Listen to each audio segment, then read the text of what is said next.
Over 10 years after the first human invasion on Pandora, chief of the Omatikaya clan Jake lives happily at peace with his wife Neytiri and their kids.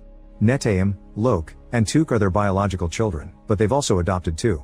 There's Kiri, who was born from Grace's comatose avatar, and Spider, a human boy. Spider had been born on the human military base during the invasion and cryostasis hadn't been an option for a baby, so he couldn't be taken back to Earth with the others. Because he was raised by Jake and his family, Spider considers himself more Na'vi than human, but Neytiri is still wary of him because he's the son of the enemy. One evening, the family looks up to the sky and is devastated to discover that humans are returning to their planet, destroying everything on their path as if they hadn't learned their lesson. 1 year later, in one of the many human spaceships that are orbiting the planet, the army is transforming their soldiers' minds into newly hatched avatar bodies. One of them doesn't take his awakening well until he's explained what's going on. It's Colonel Quaritch, who died during the first invasion. New Quaritch watches a tape left by himself explaining they copied his memories into the system so he could be cloned after death, and now his mission is to get revenge on Jake for defeating them last time. Meanwhile, Jake and his clan warriors have organized a guerrilla operation to keep the humans from going far with their plans, mostly by attacking their supply lines. Most of them use traditional weapons and ride on mountain banshees, but as a former human, Jake still likes to take guns for his personal use and has adapted human communicators to be used among his family. During another very successful raid against the humans, Lo'ak gets too cocky and disobeys Neteyam, jumping into battle to help his dad in order to prove himself. Neteyam goes after him, and this reckless action causes both kids to end up under fire when a human ship fights back. Lo'ak jumps out of way just in time, but Neteyam gets hurt and Jake has to rescue him from a pile of debris. When they return home, Jake scolds his sons for their actions and grounds them. Neytiri tries to remind her husband not to be so hard on them because they're kids, but Jake is afraid of losing them, so he needs to be strict to keep them safe. Sometime later, the siblings go visit Max, one of the few human scientists that betrayed the military and joined the Pandora defense team. He and his buddies have a small lab where they keep Grace's comatose body, and Kiri likes visiting her. She also likes to watch her video logs of when she was still in a human body. Kiri's siblings tease her for not knowing who her dad is, but Spider thinks maybe not knowing is for the best, because he hates the fact he's a spawn of the enemy. In the meantime, Quaritch and his team of avatars land on the new human base in Pandora, where they learn that, thanks to their new advances in technology, humans are settling down at triple the speed compared to a decade ago. Once they get properly armed, the team goes to explore the forest, where they find machine parts left from the last invasion, and Quaritch is shocked to see the reminders of his previous body. At the same time, all of Jake's kids except for Neteyam are in the area having some fun, but they immediately hide behind the plants when they see the enemy arrive. Lo'ak lets his father know through the communicator and receives orders to leave quietly, but as soon as the siblings try to move, they're ambushed by Quaritch and his team. Quaritch immediately can tell these are Jake's kids because their fingers mark them as half-breed, but the biggest surprise is to see Spider, who turns out to be Quaritch's son. Since Quaritch and his team now have to wait to be picked up, this gives Jake and Neytiri the chance to approach them in the darkness after telling Neteyam not to interfere.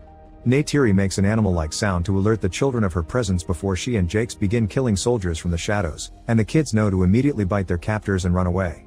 Quaritch recognizes Neytiri's arrows and taunts her to get her location, but Neteyam decides to join the fight just in time to save his mother. At that moment, a human ship arrives to pick up Quaritch's team, so Neytiri concentrates on reuniting with her children, not even thinking about finding Spider as well. This allows Quaritch to take the boy with him when he escapes. At the human base, Spider is put on an interrogation machine, but he withstands the pain and doesn't say a word. Quaritch tries the gentle approach instead, telling the kid he may have Quaritch's memories but he's a different person that would love to bond with his son, effectively convincing Spider he may not be that bad after all. When the family returns home, Jake tells Neytiri they should go away. Neytiri refuses to leave her people behind, but Jake explains Quaritch wants specifically them, so it'll be safer for the clan without their presence. After Jake chooses a successor, the clan goes through the traditional ritual to pass off the chief mantle, and the family gets to leave for the Omatikaya coast. Here, the local clans have adapted to the aquatic habitat and can stay longer underwater without breathing. When the family arrives, Chief Tonowari and his wife Ronal are wary of them because of their human blood and the possibility of the war following them here, but Jake swears they weren't followed, and since tradition demands shelter to be given to anyone in need, the family gets to stay. Tonowari asks his children to act as guides, and while his son Onung wants nothing to do with them, his daughter Rhea gladly shows them around.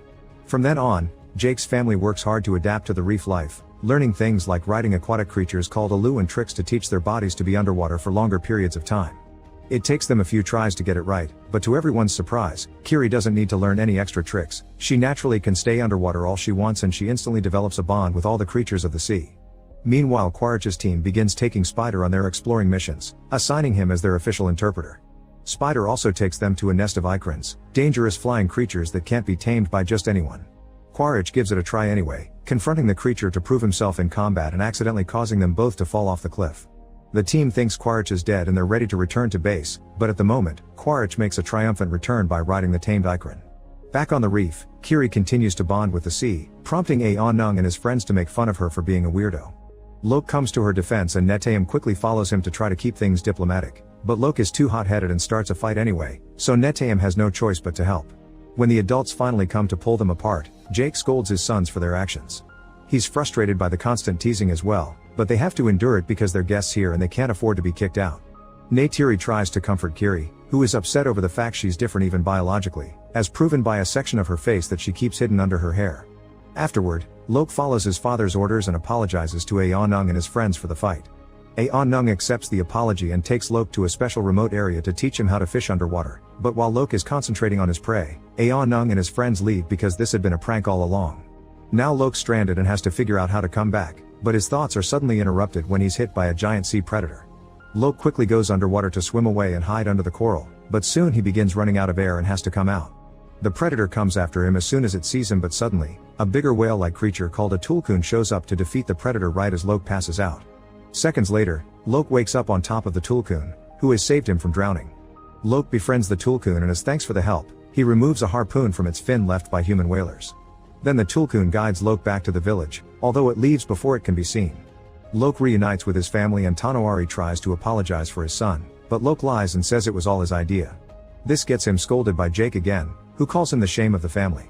Afterward, Aonung wonders why Lo'ak lied for him, and Lo'ak explains he knows how much it hurts to disappoint your dad. The next day, Lo'ak tells everyone about his adventure, and the locals realize that Lo'ak met Payakan, a tulkun that went rogue. Everyone thinks it's a killer, and they won't listen to Lo'ak when he says Payakan's actually nice. A few hours later, Lo'ak goes looking for Payakan and asks why it was made an outcast by its own family, but Payakan refuses to explain. While they swim together as friends, Rhea takes Kiri to their clan's Tree of Souls in order to connect her mind to it and meet Grace's spirit. After a warm hug, Kiri asks why she's different and who her father is, but before Grace can answer, the connection is lost because Kiri suddenly has a seizure. Her siblings take her back to the village and Jake calls Max so his team can take a look at her, but then one that brings her back to consciousness is Ronald thanks to the use of a traditional medicinal ritual. Max and his doctor friend explain to Jake that Kiri had an epileptic attack and she shouldn't connect to the tree ever again. Since Max used his own ship to reach Jake, the signal was picked up by the human base. They lost it when the ship went further into the sea, and to find it again they'll need someone that knows the area and can help them visit hundreds of islands. Quaritch takes his team to negotiate with a whaler ship, and when the whalers refuse to help, Quaritch forces them to collaborate by threatening them with death. While a pod of tulkuns makes their annual visit to Tanawari's village, Quaritch and his men reach the first island and capture the locals to demand information on Jake. Spider finally gets to see how ruthless Quaritch is when interrogation turns violent and the boy has to stop his father from killing everyone just because they don't know anything. Unfortunately, Quaritch still orders his men to burn all the houses. The news of Quaritch arriving at the island soon reaches Tanawari, who warns Jake he's being chased after all. Neytiri wants to go after Quaritch to end things once and for all, but Jake asks her to be patient and make a proper plan. In the meantime, Lo'ak goes to visit Payakan while his friends watch from the shadows to see if he's telling the truth. Lo'ak wants to know why Payakan is an outcast, so the creature opens its mouth and Lo'ak swims inside to connect his mind to Payakan's. This allows him to see the whole story. It turns out Payakan's mother was attacked by whalers and Payakan fought back to defend her, but its pod still kicked Payakan out because they're supposed to be a peaceful species and violence went against their beliefs.